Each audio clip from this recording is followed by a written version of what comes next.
Is this thing on? Welcome back to Big Mouth, and fancy seeing you here in June. I very welcome my friends, and especially my enemies. Come in, sit down, no touching. I don't do the touching. Are you feeling charitable? Then smash the subscribe button and the like button, and please do follow me on Twitter at Movies TV Mad if my account hasn't been suspended or deleted yet. Yes, I do take a few gambles on Twitter, but it's my mind, it's my heart, and it's my fault, and it's a reactive platform, isn't it? And that's what it's all about. Welcome to Wednesday's edition of the DCE Daily. Yes, the DC Daily, should I say, because I nicked their name because they're getting cancelled, and rightly so. But apparently, they want the fans to fight for them to stay on YouTube, to stay around so they can keep on doing the DC Daily. But isn't that fan entitlement, DC Daily team? I don't know. You let me know in the comments down below. So, untapped potential we're talking about today here on the DC Daily with the announcement of the DC fandome. What a name that is. We are very, very excited with DC's officially talking about the multiverse, and Warner Media and AT&T, calling it the multiverse. Now, mostly because all these different versions of DC shows and DC movies are coming together for these different types of panels at the DC fandom. But I've read it out to you yesterday, didn't I? It's beyond that. It's very, very, very, very exciting. And as Grace Randolph said, and I hate to be quoting her, it's a big win for DC fans. And if I was a Marvel fan right now, I would be a little bit concerned, because from the off, Feige was able to rev up that hype engine. And all of a sudden, since Endgame, there hasn't been much of a hype game because he told his story, right? And his plan for his next story, let's be honest, isn't that exciting. But we're not here to talk about Feige and the MCU. We're here to talk about the DCEU, the films, the fandom, and the untapped potential. Now, we know people like Gal Gadot are going to be there. We know that Jason Momoa is going to be there, James Wan, James Gunn with his Suicide Squad team, Matt Reeves, the Batman, Robert Pattinson. These people are all going to be there. Confirmed when I woke up this morning. He must have posted it when I was, asleep in beddy by. Zack Snyder will also take part in the DC fandom. Again, this is very, very exciting news. So we could see a trailer. I would be very surprised if the Justice Con had any kind of material from Zack Snyder's Justice League. But who knows? That's very exciting. But let's be clear here. The main event is the DC fandom. And I haven't been excited as a DC fan, well, since 3 weeks ago when they announced that Zack Snyder's Justice League would stream on HBO Max. So AT&T are bringing the excitement levels back to DC. And then when you think about the previous leadership, why wasn't there a hype engine? Diane Nelson and Jeff Johns complained that they had no authority or input in Man of Steel and Batman v Superman. But when you had the opportunity, when you took over Justice League, because that's what you did, where was your hype engine? It wasn't really there, was it? It was lie upon lie. And it was a ridiculous film, and it was a mess. So Walter Hamada comes in, and I predicted in the early days of Walter Hamada that he was planning a Crisis on Infinite Earths movie, maybe a series of 3 to 6 movies. I don't know. But I've always thought that's what the plan is. And, from the very early days of Walter, there was this kind of idea that the DCEU would be called the Worlds of DC. And I think this is where we're heading to. The Worlds of DC, the different worlds of DC. Aquaman, Superman, Batman, The Flash,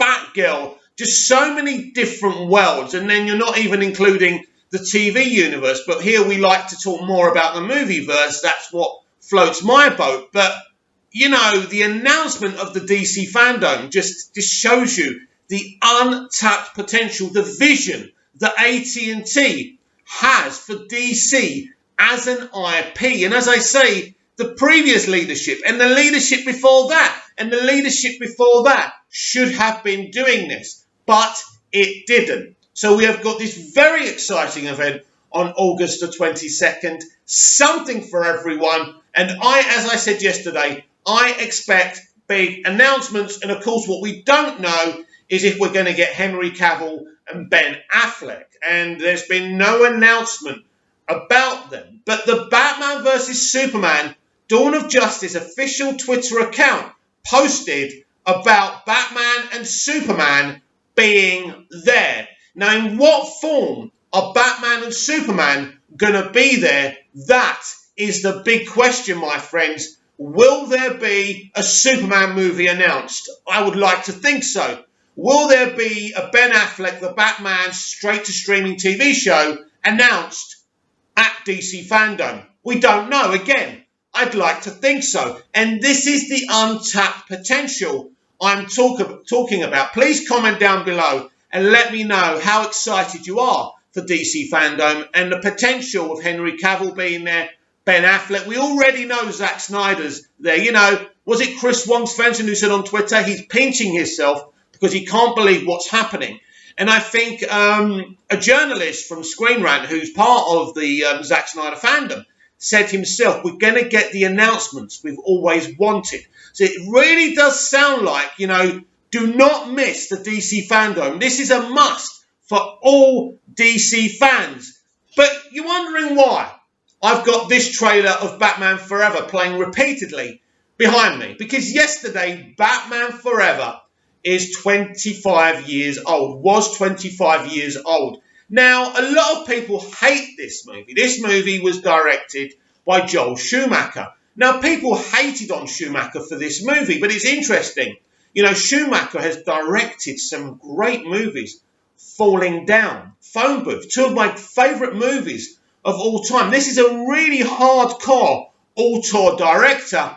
Now, what happened was, after Tim Burton's The Batman and Batman Returns, Warner Brothers wanted to make films that would appeal to younger people so they could sell the toys, right? And this is why Batman Forever is what it is. Let me just read you out some of the cast. By the way, Jon Favreau's in this movie. I was just reading it on IMDb. Amazing.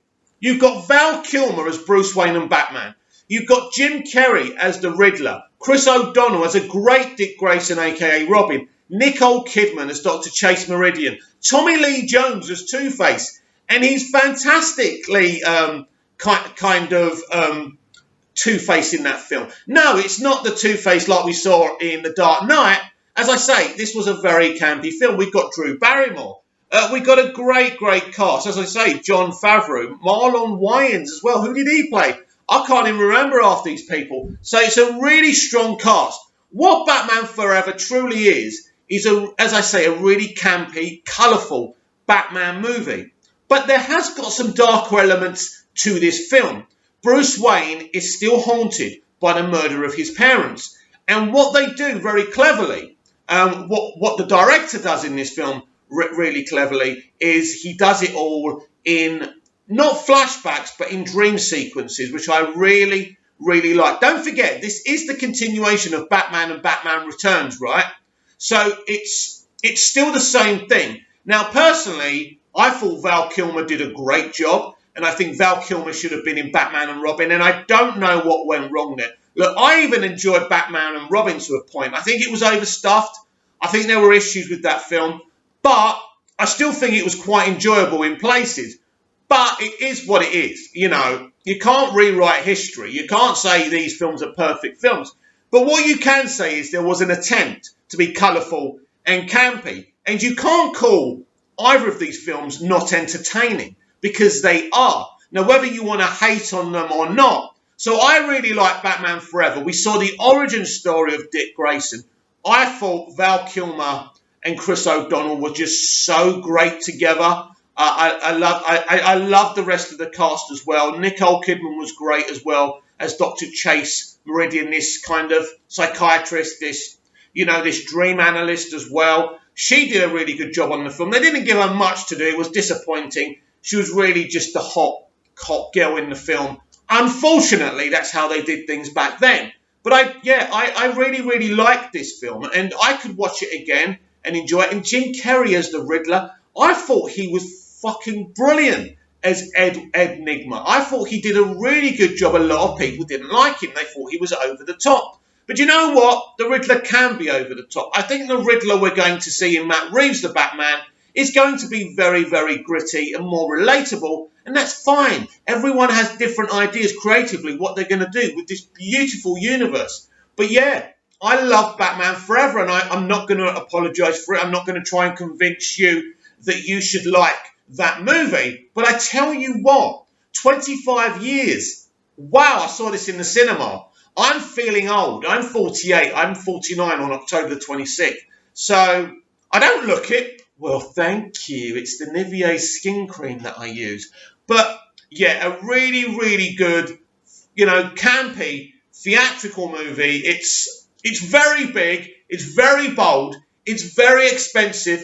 But yeah, I really enjoyed Batman Forever. And it's a shame about Val Kilmer, really, because I thought he was a really, really good Batman. But I want to know what you think about that as well.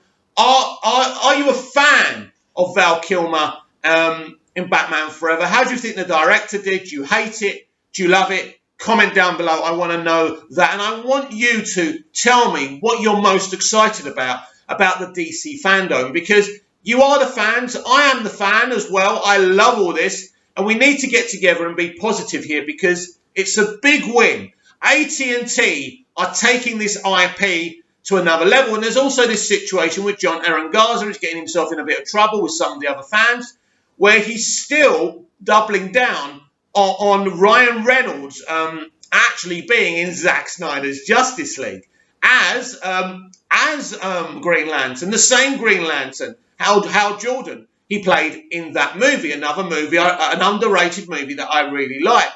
Now, I thought, and a lot of us thought, that Samuel, and I forgot his last name, was playing Hal Jordan in Zack Snyder's Justice League. But apparently, according to John, he's playing some kind of army type of guy.